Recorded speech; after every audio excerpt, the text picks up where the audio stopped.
psychology, you, Gillian. Early development was carried out at a lab in Novosibirsk, but was later moved to a secret facility under the Kremlin. At the time, the Glasnost and Perestroika movements were gaining momentum, and they rightly feared for the existence of the program if it should become known. But some of the reformers did learn of the project, and they conspired with the US to block it.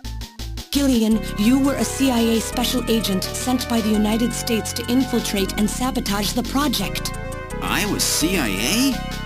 Yes, and the government knows that. That's why you were assigned to the Junker team. What? Who am I? Work on the project continued to go smoothly. But then, on June 6, 1996, there was that accident. A mysterious explosion at the Chernobyl facility spread a bacterial weapon that was under development there into the atmosphere, destroying the country and the project. Gillian, was it you? Did you set off that explosion? What? You can't be serious. You think I caused the catastrophe? Somehow, during the confusion, Professor Modner and our son Harry managed to get picked up by American agents. But we couldn't get out in time, you and I and Elijah. In a shelter below the Kremlin, we entered a cryogenic sleep. Our plan was to sleep there until the toxic effects of the bacteria were safely passed. And then 48 years later, 3 years ago, we were discovered by the 17th Special Investigative Force. Yes, but when they found us, Elijah's pod was already empty. Elijah Modner? That guy whose picture was in the church? The one that looks like Random? That's right, Elijah is alive! Elijah is here and working on the Snatchers. Why don't you let me finish your little story? Who's there?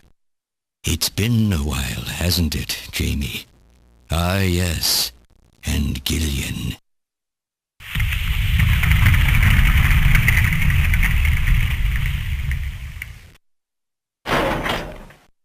It's me, Jamie. Elijah? Is that really you? Random? No, not quite. So you remember me, do you? I am Elijah Modnar, the only son of Professor Petrovich Modnar. I'm afraid I've grown somewhat old and feeble since we last met, however. Elijah, why are you doing this? Your father, Professor Modnar, he passed away a few minutes ago. What? My father? My father is dead? Elijah, what happened to you? The Elijah I knew could never do anything like this. I've changed, Jamie. These 40 years have changed me. I can't believe it. What happened to you? What happened to me? Jamie, do I actually have to explain it to you? Jamie, it's you. Your beauty is the cause of all that has come to pass here. 57 years ago, I was obsessed. With my research, yes. And with you, Jamie.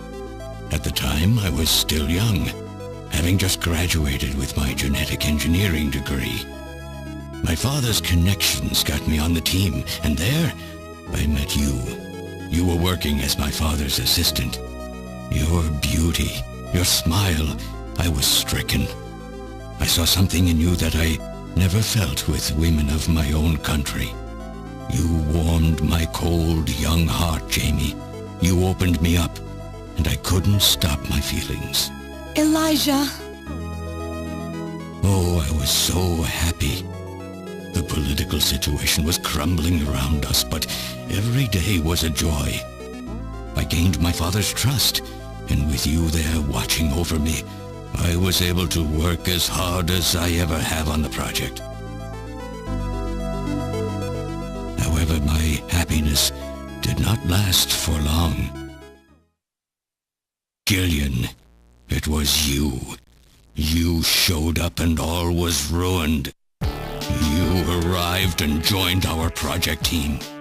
Far from home, Jamie found comfort in a man from the same land. Your relationship grew quickly. and all I could do was stand by and watch. Jamie and Gillian fell in love, were joined, and even had a child. Harry. Even then, my feelings for you only grew stronger.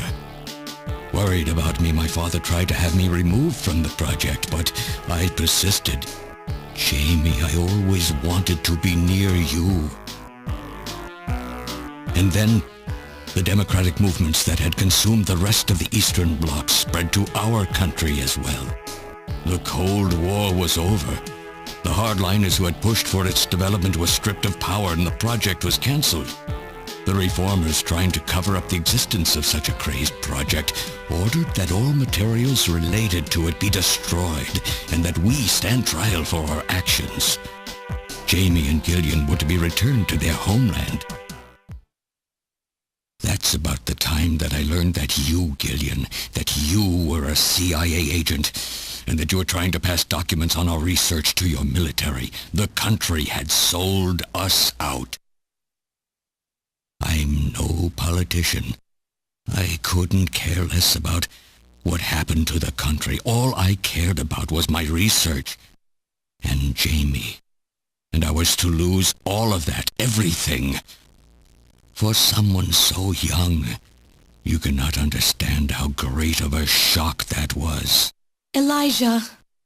That is when I decided, I swore I would see that secret, crazed project through to the end. At the time, the bioroids were 80% finished. The main part, their endostructure, was essentially completed. But we still were having trouble with the artificial skin, the area that Jamie and I were assigned to. We called it artificial skin, but there was of course no need to duplicate T lymphocytes, Langerhans cells, or endocrine cells. All we needed was keratinized cells and melanocytes to provide the pigment. With the artificial protein development techniques that we had in those days, full-scale synthetic cell development was very difficult. Research like this took months, years. The original project called for us to simultaneously snatch an entire country. In other words, a whole nation, or an entire city, had to be snatched over the course of one night. For that reason, a powerful biological agent, which could quickly and effectively kill the population of the country, was being simultaneously developed. Lucifer Alpha. That's right. A type RAO11 virus which another team was developing. For someone like myself, who was closely involved in the project, blowing up the lab was quite a simple task. My God, Elijah, do you know what you're saying? That explosion killed half the world's population. I moved all the materials and records essential to the Bioroid project into the shelter and executed my plan on June 6th.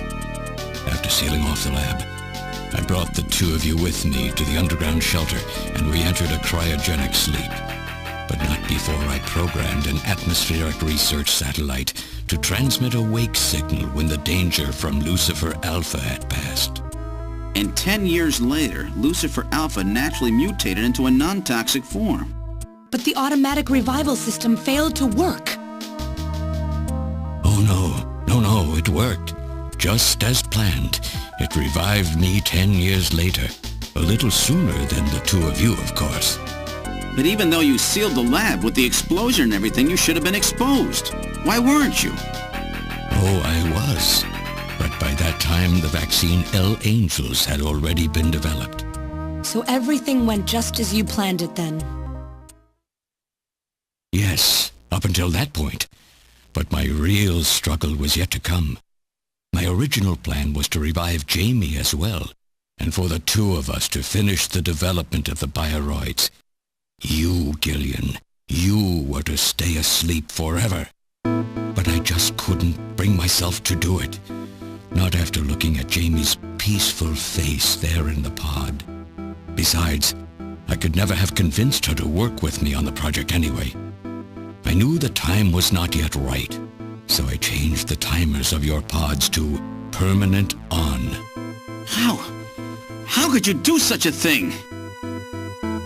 And so for the next 40 years, I worked alone in that cold and lonely room under the Kremlin, trying to complete the artificial skin for the Snatchers. For days and days, no one would visit me. I never saw the sun or felt the changing of the seasons. Still, I always had Jamie by my side. You were always there for me to talk to. Just you and I for 40 years in that dark cellar. Oh, you poor, poor man. And then, 3 years ago, my research was finally completed. First, I snatched the Siberian Special Investigative Forces to establish a transport route for the Snatchers. And then, to test the effect of large-scale snatch operations, I chose Neokobe City to be my experimental sample. Neokobe is cut off from the surrounding areas, a sort of miniature country in itself, making it a perfect test site.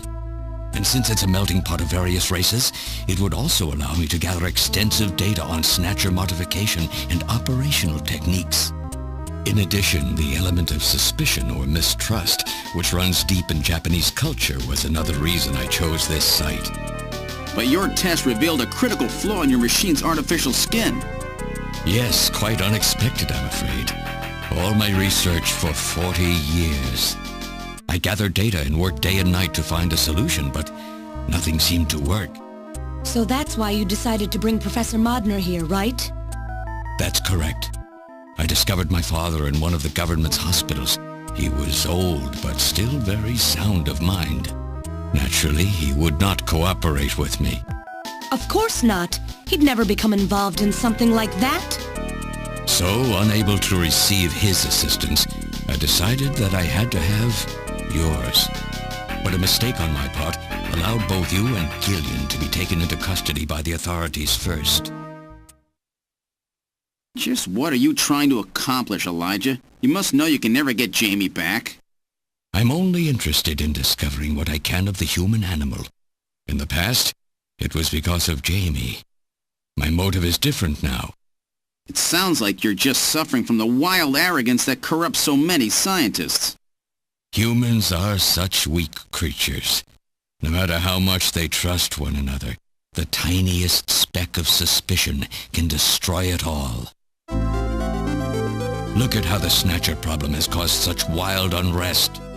No matter how much science advances or how high we set our ideals, we eventually begin to suspect each other, to hate each other, and then to kill each other. The Snatchers are nothing more than a tool for bringing out this reaction. I am simply using the Snatchers to elicit the true nature of the human animal. I think this experiment has shown me the limits of human society. I sincerely doubt it will be able to reach any greater level of prosperity on its own. If human society ever hopes to reach greater heights, what is needed is an absolute leader, a firm ruler who isn't affected by these trivial episodes of mistrust. You're crazy if you think people would ever obey Snatchers. Of course they wouldn't. But if they don't know, they cannot object. There has been a time in every age that the people have longed for a god to lead them. As long as they give the people no reason to suspect them, then they can easily become their gods, indeed, a new race of super beings. We are almost there. Once we perfect the artificial skin, Snatchers will transcend man to become this planet's true human beings. But you'll never get your perfect skin now. Professor Modner is dead. I no longer have any use for my father. I have a sample of the new skin he developed. Once I've analyzed it, I'll be able to make as much as I need. Or if need be, we could simply culture the keratinized cells, epithelial cells, and melanocytes in the quantities that we need. What are you talking about? How could you get a sample of perfected artificial skin? Why don't you take a look at this? We found this in the rubble of Queen's Hospital.